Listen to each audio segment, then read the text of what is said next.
हिजो हामीले सुन्यौं नि हिरण्याक्ष।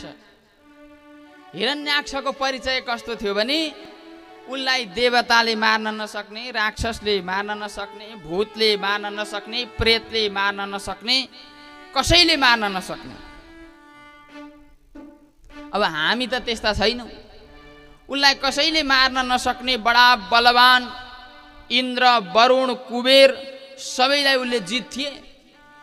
तर अन्तिममा एउटा सुँगुरको हात फेला परेर उसको भयो काम त न। भन्नुको मतलब जस्तै वीर पनि यो संसार छोडेर जान्छ। कुरो बुझ्दा चाहिँ त्यति हो। त्यो कथा चाहिँ यसो एकछिन मनोरञ्जनका लागि भन्ने हो। तर बुझ्ने चाहिँ के हो भन्दा हिरण्याक्ष जस्तो वीर देवताले मार्न नसक्नेलाई पनि आखिरी केहीले न केहीले मार्दो रहेछ। मर्नु सबैले पर्दो रहेछ। त्यो एउटा कथा भयो। अब अहिले भर्खरै हामीले सती माताको चरित्रलाई सुन्यौं। त त्यहाँ सुन्दा के भयो भन्दा जब मान्छेलाई धन आउँछ र घमण्ड हुन्छ त दक्ष प्रजापतिको जस्तो त्यो घमण्ड बोक्ने टाउकै उछिटिन्छ। घमण्ड हुनु हुँदो रहेन रहेछ भन्ने कुरो ज्ञान भयो। अब अहिले त भागवत आदि ग्रन्थ सुन्दै जाँदा बिस्तारै बिस्तारै एउटा एउटा ज्ञान त मिल्छै मिल्छ। कहिलेकाहीँ त धेरै लामो समयसम्म पनि मस्तिष्कमा बसिरहन्छ कतिपय कुरा। त यो जीवनलाई सदुपयोग गर्न हामीहरू उपस्थित भएकै हौं। त जीवनको सदुपयोगिता भनेकै सबै कुरा समयको सदुपयोग गर्न जान्नु नै जीवनको वास्तविक ज्ञान हो। हाम्रो जीवनशैली कस्तो हुनुपर्छ भन्ने कुरा को बोध भागवत आदि ग्रन्थले सिकाएको छ। बिहान समयमा उठ्ने, सायंकालीन रात्रिकालमा पनि समयमा सुत्ने गर्नाले मनुष्यलाई अधिक रोगले सताउँदैन। अब रातभरि मोबाइल चलाएर बिहानभरि सुत्न थाल्यो भने अनि रोगले फेरि चाप्न थाल्छ। र यो सुत्न उठ्न इत्यादि सम्पूर्ण कुराहरूलाई चाहिँ हामीले व्यवस्थित ढङ्गले जान्नु पर्यो। र मातापिताले भनेको कुरालाई मान्दै जीवन अगाडि बढाए पछाडि कहिल्यै पनि कुभलो हुँदैन। र यस्तै विविध पावन चरित्रलाई सुन्ने क्रममा अब हामीहरूले स्वयम्भू मनुका 3 सन्तानका कुरालाई सुन्यौं। स्वयम्भू मनु र शतरूपाका 5 सन्तान, 2 भाइ छोरा, 3 बहिनी छोरी मध्ये छोरीको कथालाई सुन्यौं हामीले। देवहूति, प्रसूति अनि आकुति तीनैवटीको कथालाई सुन्यौं। जसमध्ये प्रसूतिकी छोरी सती माताको कथालाई हामीले विस्तारले आज बिहानको सत्रमा श्रवण गर्यौं। आउनुस् अब छोरातर्फ जाउँ। भागवत भनेको स्त्री प्रधान रहेछ। पहिला छोरीको वंशावली वर्णन गरेर अनि मात्रै छोराको कुरा आयो यहाँ। अब यहाँ छोराको वर्णनमा पहिला उत्तानपाद नाम गरेका राजाको कथा जहाँ ध्रुवजीको चरित्र आयो। उत्तानपाद भनेको के हो भन्दा यहाँ एउटा रूपक कथाको रूपमा वर्णन गरिएको छ। उत्तानपाद नाम गरेका राजाका 2 पत्नी थिए। एउटी सुनीति, एउटी सुरुचि। अर्थात् हामी पनि उत्तानपाद हौं। हामी पनि उल्टा गोडा माथि शिर तल हुन्छ, पाद उल्टा हुने। अब हाम्रा पनि 2टी पत्नी छन्। एउटी सुनीति, ए छोरा मोबाइल चलाउनु हुँदैन, यो सुनीति। अर्को छ सुरुचि, तपाईँ हुँदैन भन्दै गर्नुहुन्छ नि, आफूलाई निन्द्रा लागेको छैन एकछिन चलाउँछु। एउटा सुन्दर नीति, एउटा राम्रो नीति, एउटा सुरुचि, आफूलाई जे मनपर्छ त्यही। एउटा मनमानी, एउटा आज्ञामानी, 2टा हुन्छ नि त, एउटा राम्रो र नराम्रो। मान्छेलाई हुँदैन भनेर जान्दा जान्दै पनि कतिपय कुरा के गर्नु बानी लाग्यो। कोही बेला त झन् कति हाँस उठ्छ भने नि, आजकलका पढे लेखेका हामी जस्ता अब सबै विद्वानहरू चाहिँ जानी जानी बुझ पचाउने एउटा कस्तो चलन छ भने त्यो चुरोटको खोलमा खैनीको खोलमा अगाडि लेखेको हुन्छ नि, लेखेको हुन्छ पुरा नक्सै शुद्ध, पढ्न पनि जानेको हुन्छ। फेरि टक्क टाई लगायो अनि त्यहाँदेखि त्यो टक्क चेपो, आहा पढ्न आउँदैन तपाईँलाई त्यसको खोलको भन्यो भने आउँछ। त्यो सुनीति र सुरुचिको चाहिँ त्यहाँ देखा पर्छ। सुनीतिले चाहिँ के भन्छ भने त्यो खानु हुँदैन, क्यान्सर हुन्छ भन्छ। तर सुरुचि छ, रुचि भएपछि के गर्ने? अब बानी बस्यो, मैले त उहिले घाँस काट्दादेखि खाएको 7 वर्षको उमेरदेखि भनेर त्यो सुरुचिमा लागेको छु। त त्यस्तै सुनीति र सुरुचिका एकजना पति उत्तानपादको चरित्रलाई हामी श्रवण गरौँ। जाए उत्तानपादस्य सुनीति सुरुचिस्तयोः सुरुचि प्रेयसी पत्योर नेतरः यत्सुतो ध्रुवः। राजा उत्तानपादले सुनीति नाम गरेकी कन्यासँग पहिला विवाह गरे, अर्थात् सुन्दर नीतिहरू उनले अपनाएर सुनीति नाम गरेकी कन्यासँग विवाह गरे। तर फलस्वरूप सन्तान भएनन्, छोरो पनि जन्मिएन, छोरी पनि जन्मिनन्। राजा बडा चिन्तित भए, समय व्यतीत हुँदै जान लाग्यो। अब त्यही त हो नि, छोराछोरी 2-3 वर्ष जन्मेनन् भने कुरा गाउँतिर पुरा फेरि ए फलानी कि बुहारी त के भयो त, खोइ कुरा काट्न सुरु भइहाल्छ। बाजी पो रहेछ त भनेर कुरा काट्न थाले। राजाको त्यही हालत। यी राजा त बर्बादका राजा फेला परेछन्, छोरो छोरी एउटा केही जन्माएन। अब हुँदा हुँदै सुनीति र उत्तानपादको कुरा हुन थाल्यो। अब त मान्छे बाटामा उनलाई देख्दा पनि अपुत्रको त अनुहार हेर्नु हुँदैन भनेर टोपीले पो मुख छोपेर फर्किन थाले। अब भयो कुरो, समाजलाई बुझाउन र सम्झाउन त बडा गाह्रो हुन्छ।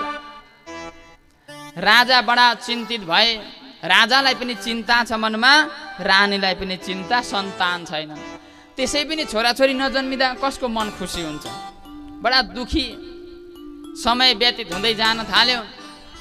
एक दिन पत्नीले सल्लाह गरिन्, हे पतिदेव, मेरो रगतले गर्दा नभएको होला बच्चा, हजुरले एउटी राम्री सुयोग्य कन्या खोजेर विवाह गर्नुभयो भने कतै सन्तान हुन्थे कि भनेर परामर्श दिँदा उत्तानपादले भने, हे सुनीति, तिम्रो कुरा त ठिक हो, तर मैले अहिले विवाह गरेँ भने बित्थामा कचिङ्गल कलह हुन्छ, राम्रो हुँदैन, यो 2टा विवाह गर्नु समस्याको गुण हुन्छ भनेर मानेनन्। तर सुनीतिले जिद्दी गर्न थालिन्, होइन हजुरले विवाह गर्नै पर्छ। मानिसले पनि कुरा काट्न थाले, अब विवाह नगरी हुँदैन, अर्की ल्याउनै पर्छ कान्छी बुहारी भनेर जबरजस्ती गर्न लाग्दा ल हुन्छ भनेर उनले पनि गएर अर्की कन्या खोज्न भनेर गएका। जाँदा जहाँ गए पनि सौतामाथि हाम्री छोरी दिँदैनौँ भनेर सबैले मना गरिदिए। तर सुरुचिका पिताले चाहिँ के भने, यदि मेरी छोरीका गर्भबाट जन्मिएको पुत्र राजा हुन्छ भने म हजुरलाई मेरी कन्या दिन्छु। अब राजाले तुरुन्तै हुन्छ भन्न सकेनन्। जेठी पत्नी घरमा हुँदा आएर जेठी पत्नीसँग सल्लाह गरे, हे सुनीति, कुरो यसो यसो भयो, एउटी केटी त भेट्यो तर यस्तो शर्त लगाए भन्दा ए हुन्छ भन्नु न त, मेरो सन्तान नभएरै टेन्सन परेर विवाह गर्न लागेको, अनि मेरो कहाँ छोरो छ र मेरो छोरो राजा हुन्छ? हुन्छ भन्दिनँ। गएर हुन्छ भनिदिए। हुन्छ भन्ने बित्तिकै त्यो अब विवाहको सुरु भयो। तर परेछ ग्रह, नेपालीमा भन्छ नि सौतेने ग्रह। सुनीतिको त गर्व बसिसक्या रहेछ। त्यो विवाह फिक्स हुने बित्तिकै यता थाहा भयो कि अब सुनीति पनि गर्भवती छिन्। अब सुरुचिलाई घरमा लिएर आए। सुरुचिले चाल पाइन् सुनीति गर्भवती छिन्, यिनको पहिला सन्तान जन्मिन्छ। अब झगडा, अब झ्वाक चल्न थाल्यो। मलाई त ढाँटेर बिहा गरेको यो राजाले, यताउता हुँदा हुँदै कचिङ्गल हुन थाल्यो। अब त हुँदा हुँदै यो यहाँ त यो घरमा सुनीति बस्छ, या त सुरुचि बस्छ, 2 जना हुँदैन भनेर त्यहाँ त झगडा हुन थाल्यो। अब हुँदा हुँदै के गर्ने? राजाले पनि गएर सुनीतिलाई भने तिम्रो कुरा मानेर मैले विवाह गरेँ देख्यौ होइन भन्दा हो अब मैले समस्या ल्याएकी हुँ त मलाई अलग घर बनाइदिनुस् म छुट्टिन्छु। अब सुनीति माताको छुट्टिने बेला भयो। अब एक्लै अब छुट्टिन्।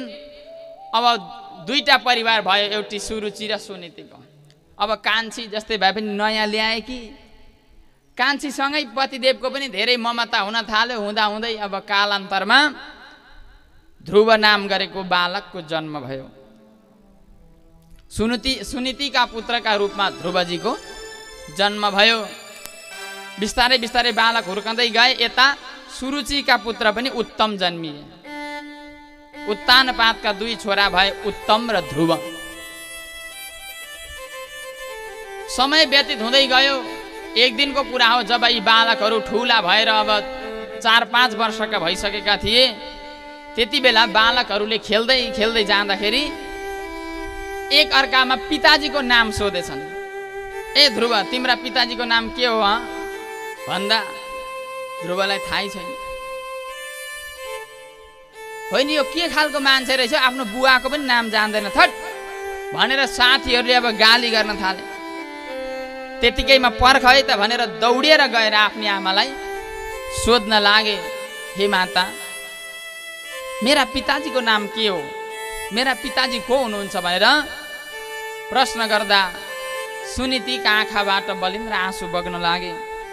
उनले उत्तर दिन सकिनन् र उनले घुमौरो भाषामा भनिदिन्, हे बाबु सारा जनताका पिता राजा हुन्छन्, तिम्रा पिताजी पनि राजा हुन्, जाऊ गएर राजालाई सोधिहेर भनेर यस्ता प्रकारले भने पछाडि ध्रुवजी पनि गए। राजदरबारमा गएर पिताजी भन्दै पिताको काखमा बस्न लाग्दा बडा विलक्षण घटना घट्यो। सुरुचि त्यसै पनि जलिरहेकी अब ध्रुव राजदरबारमा राजा भएर बस्ने, मेरो छोरो चाहिँ राजा हुन नपाउने भनेर त त्यतिकैमा गाली गर्दै भन्न लाग्ने, ए ध्रुव त के को पिता भन्दै यहाँ आउँछस्। ध्रुव काखमा बस्न लागेका पिताजीको त गएर तान्दै गाली गर्दै भन्न लागिन्, तपसाराध्य पुरुषम तस्यैवानुग्रहेण मे गर्भे त्वं साधयात्मानं यदेच्छसि नृपासनम्। ए बालक त यद्यपि राजाको छोरा होस् तर त मेरो गर्भबाट जन्मेको होइनस्। त्यसैले त यदि राजगद्दीमा राजाको काखमा बस्न चाहन्छस् भने त भगवानको भजन गर अनि भगवानले वरदान माग भन्दाखेरि तैँले वरदान माग्नु, म सुरुचिका गर्भबाट जन्मिन पाऊँ। बडा कठोर शब्द प्रयोग गरेर भनिन्। छक्क परे सबैजना। तर ध्रुवलाई एउटा कुरामा भने विश्वास भयो, मेरा पिताजी राजा उत्तानपाद नै हुन्। धन्य छौ हे सौतेनी आमा, म यही कारणले पिताको काखमा बस्न नपाउने कि मैले तपाईको गर्भमा जन्म लिन भन्दा अनि के त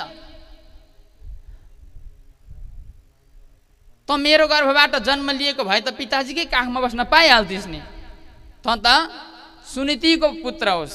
त्यसैले तेरा लागि यो महलमा केही अधिकार छैन, जा भनेर घचेट दिए पछाडि अत्यन्त दुखी भएर त्यहाँबाट ध्रुव रुँदै रुँदै बाहिर निस्किए। कति कठोर मन रहेछ सुरुचिको। त्यत्रो सानो बालकलाई 5 वर्षको नाथे नानीलाई त्यस्तो शब्द प्रयोग गरेर घचाडेर निकाल्दिन्। बालक रुँदै रुँदै आफ्नी आमा भएतर्फ गए। आमा पनि आफ्नो बालकको त्यो रोदन देखेर अत्यन्त पीडित भएर सोध्न लागिन्, हे बाबु के भयो तिमीलाई। ध्रुवले केही पनि भनेनन्। तर ध्रुवका अन्य साथीहरूले जसले देखेका थिए सारा वृत्तान्त सुनाइदिए। हे सुनीति माता, कान्छी आमा सुरुचिले अत्यन्तै नराम्रो गरी गाली गर्नुभयो। त मेरो गर्भबाट जन्मेको होइनस्, त मेरो सौताको छोरो इत्यादि भनेर अनेक शब्दले गाली गरे पछाडि घचेडेर निकाल्दे पछाडि यिनी रुँदै रुँदै आएका हुन्। आज यिनको मन अत्यन्त दुखी भएको छ। सौतेनी आमाले अब फटकार्दा मन त दुख्यो नि ध्रुवजीको। तर आज सुनीति माताको यत्रो धैर्यता कि सम्झाउँदै भन्न लागिन्, हे बाबु, यो सारा ईश्वरको खेला मात्रै हो, तिमी तिम्री कान्छी आमाका बारेमा केही नराम्रो नसोच। मा मङ्गलम तात परेषु मंस्था भुङ्क्ते जनो यत् पर दुःखदस्त। हे बाबु, तिमी अर्काका बारेमा अमङ्गल नसोच। जसले जस्तो कर्म गर्छ त्यसले त्यस्तै त्यस्तै फल भोग्छ। त्यसैले सुरुचिले गरेका कर्मको उनले फल अवश्य पाउने छिन्। ईश्वरले अवश्य तिनलाई दण्ड दिनेछन्। तिमी तिनका बारेमा चिन्ता नगर। के भनिन् सुरुचिले भन्दा सारा वृत्तान्त बताउँदै भन्न लागे, हे आमा, उनले भनिन् तपस्या गर्नु अरे, भगवानलाई प्रसन्न पार्नु अरे, अनि त्यस पछाडि भगवानले दर्शन दिएर वरदान माग बाबु भन्दा सुरुचिका गर्भबाट जन्म लिन पाऊँ भनेर वरदान माग्नु अरे। यस्तो कुरा सिकाइन् मलाई सुरुचिले। आश्चर्य लाग्यो सुनीति मातालाई। भगवान भन्दा पनि आफ्नो गर्भलाई ठुलो सोच्नेवाली कस्ती स्त्री रहेछन् यी सुरुचि भनेर आश्चर्य लाग्यो। तर उनले केही भनिनन्। हे बाबु, तिमीले पिताजीका बारेमा सोधेका थियौ, तर तिम्री माता सुरुचिले तिमीलाई पिताजीका पनि पिताजी भगवानको बारेमा बताइदिन्। तिनै भगवानको कृपाले गर्दा तिम्रा पिता पनि राजा भएका छन्। ब्रह्माले पनि तिनै भगवानको उपासना गर्छन्। शिवजीले पनि ध्यान मुद्रामा तिनै भगवानको उपासना गर्छन्। तिमी पनि त्यही भगवानको उपासना गर भनेर यस्ता प्रकारले बताइदिए पछाडि अब ध्रुवले मनमा सोचे, अरे जेठी कान्छी आमाले पनि भगवानको आराधना गर भन्नुभयो, आफ्नी आमाले पनि भगवानको आराधना गर भन्नुभयो, त यो भगवान भनेको कस्तो हुँदो रहेछ, कहाँ हुँदो रहेछ भनेर मनमा जिज्ञासा लागेर सोध्न थाले। हे आमा, भगवान कस्तो हुन्छ, कहाँ हुन्छ? त आमाले जानेसम्म सारा भगवानको बारेमा बताइदिनु भयो। हे बाबु, मन जब शुद्ध हुन्छ त भगवानको एउटा रूप बनाइन्छ, शङ्ख चक्र गदा पद्म धारण गरेको। त त्यस्ता भगवानको चिन्तन गर्नाले तिमी जहाँ बसेर भगवानको चिन्तन गर्छौ त्यही भगवानले दर्शन दिन्छन्। अनि मात्रै थाहा हुन्छ, आफूले देखे पछाडि मात्रै थाहा हुन्छ कि भगवान कस्ता हुन्छन्। अहिले मैले मुखले भने तिमीले बुझ्दैनौ। जस्ता प्रकारले मिठाई खाँदा मिठो कस्तो हुन्छ त्यो भन्न सकिँदैन, खाए पछाडि थाहा हुन्छ। त्यस्तै प्रकारले भगवानको रूप, भगवानको गुण, भगवान कस्तो हुनुहुन्छ भन्ने कुरा पनि आफूले अनुभव गरेपछि मात्रै थाहा हुन्छ बाबु भनेर सम्झाइदिएर अब रात्रिकाल भयो। माताजी शयन गर्न लाग्नुभयो, तर ध्रुवलाई निन्द्रा लागेन। 5 वर्षको बालकले त्यत्रो गम्भीर तरिकाले त्यो विषयलाई सोचे कि ईश्वर कस्तो हुँदो रहेछ म नहेरी छाड्दिन, भगवान कस्तो हुँदो रहेछ भनेर अब राति नै त्यो रात्रिकालमै घर छोडेर चाहिँ अब त्यहाँबाट ईश्वरको खोजीमा लागे। त ईश्वरको खोजीमा यो सारा दुनियाँ बित्थामा सबै थाहा भयो उनलाई। त एकैछिनमा सुरुचिका शब्दले यति वैराग्य भयो कि यो दुनियाँमा केही छैन। आज म एकमात्र ईश्वरलाई प्राप्ति गर्छु, भगवानलाई नदेखिकन म छाड्दिनँ भनेर गम्भीर निश्चय गरेर चाहिँ भगवानको खोजीमा लागे। आउनुहोस् हामी पनि एउटा भगवानको दिव्य संकीर्तनलाई श्रवण गरौँ। प्रेमले भनु भक्तवत्सल भगवानको। ओम नमो भगवते वासुदेवाय। ओम नमो भगवते वासुदेवाय। ओम नमो भगवते वासुदेवाय। ओम नमो भगवते वासुदेवाय। वासुदेवाय प्रभु वासुदेवाय। वासुदेवाय प्रभु वासुदेवाय। वासुदेवाय प्रभु वासुदेवाय। वासुदेवाय प्रभु वासुदेवाय। ओम नमो भगवते वासुदेवाय। ओम नमो भगवते वासुदेवाय।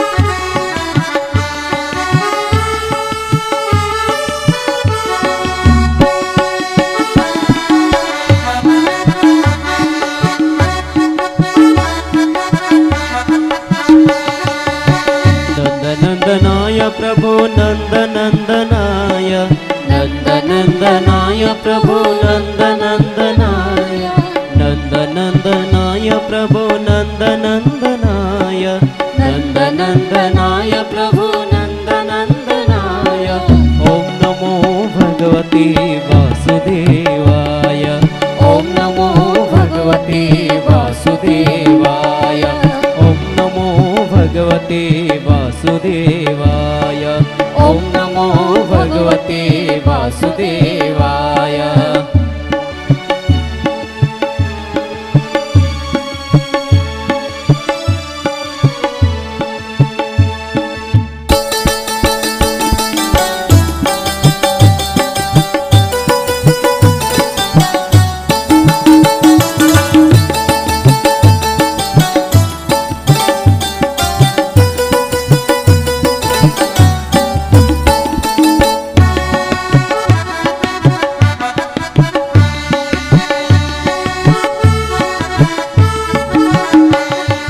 कृष्णचन्द्राय प्रभु कृष्णचन्द्राय कृष्णचन्द्राय प्रभु कृष्णचन्द्राय कृष्णचन्द्राय प्रभु कृष्णचन्द्राय कृष्णचन्द्राय प्रभु कृष्णचन्द्राय ॐ नमो भगवते वासुदेवाय ॐ नमो भगवते वासुदेवाय ॐ नमो भगवते वासुदेवाय ॐ नमो भगवते वासुदेवाय।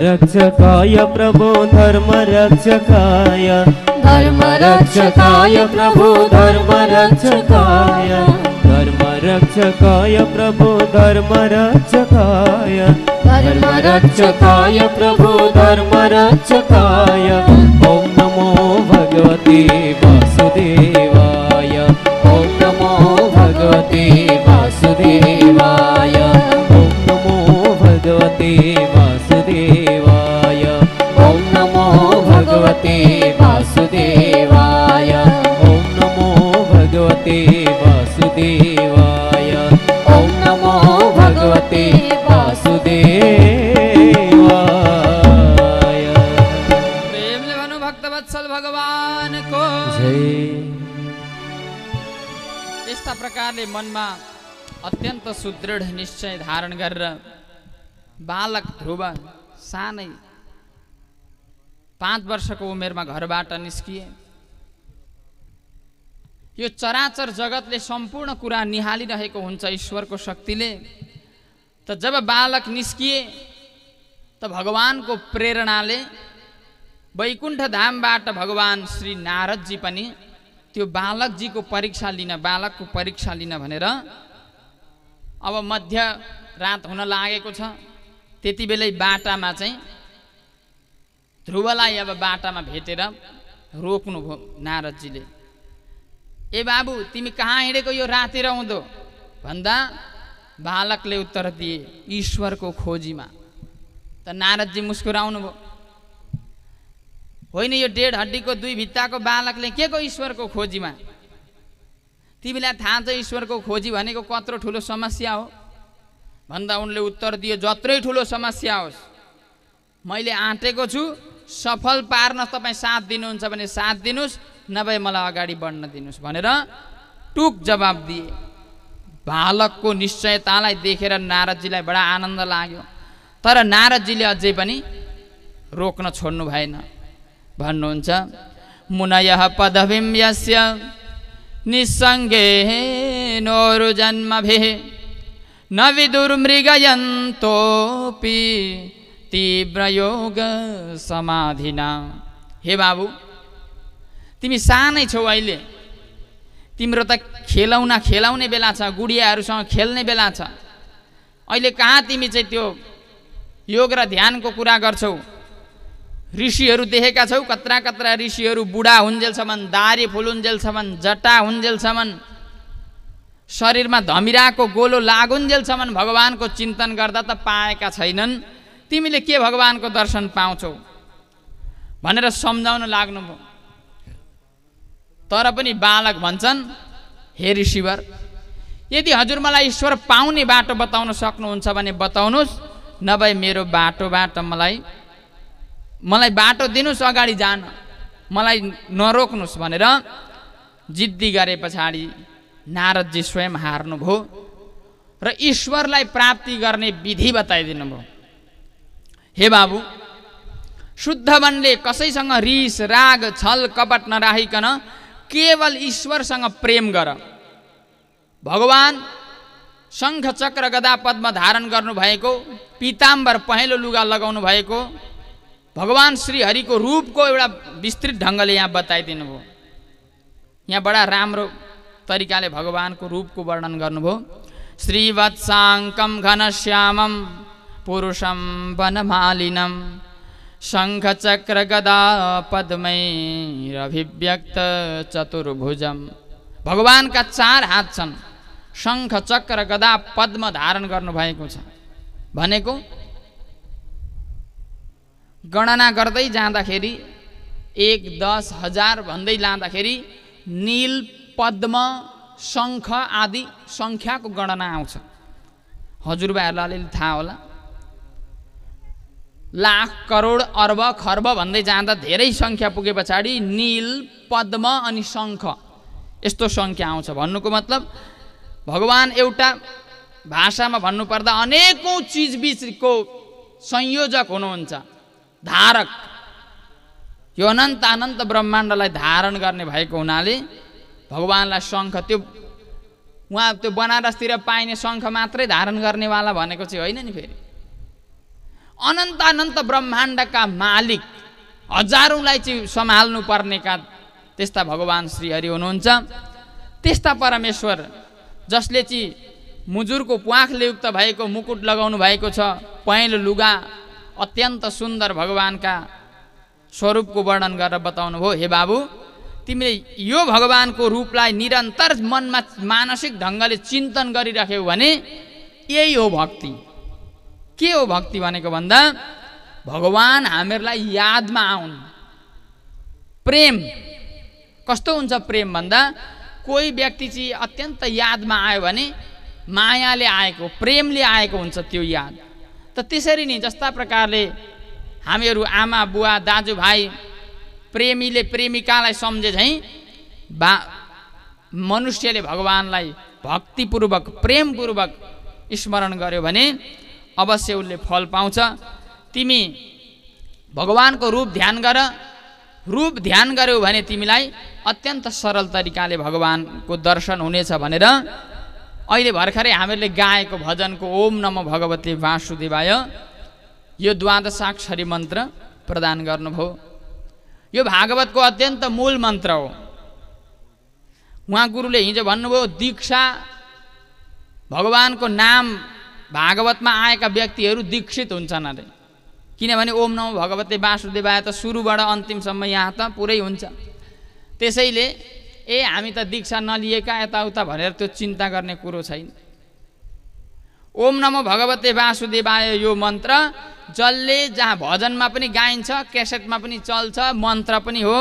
यो बहुतै ठुलो मन्त्र हो र भागवतमा यसलाई अत्यन्तै उत्कृष्ट मन्त्र मानिएको छ। र ओम नमो भगवते वासुदेवाय दिव्य मन्त्र दिएर नारदजीले सारा रहस्य बताइदिएर तिमीले भगवानको नियमपूर्वक ध्यान गर्नु, खाली रूपको चिन्तन गर्नु, छिटो फल प्राप्ति हुन्छ। भन्नुको मतलब यो ध्रुवलाई मात्रै नारदले भनेका हुन् कि यो हामीलाई पनि हो त? यो त हामीलाई पनि हो नि त। हामी सुन्दैछौँ त यहाँ। हामीले के गर्नु चाहिँ पर्ने रहेछ त भन्दा बिहान बेलुका भगवानको पूजा आराधना गर्दा ध्यान चाहिँ गर्नुपर्दो रहेछ। हामी बडा अचम्मका छौँ। भगवान शिवजीको फोटो हेर्छौँ, यस्तो आँखा बन्द गरेर बस्नु भएको हुन्छ। के गरेको भन्दा ध्यान। त ध्यान चाहिँ ठुलो कुरा हो। यसो आरती गरेर भजन यसो गर्नुभन्दा पनि त्यो ध्यान चाहिँ गर्नुपर्छ।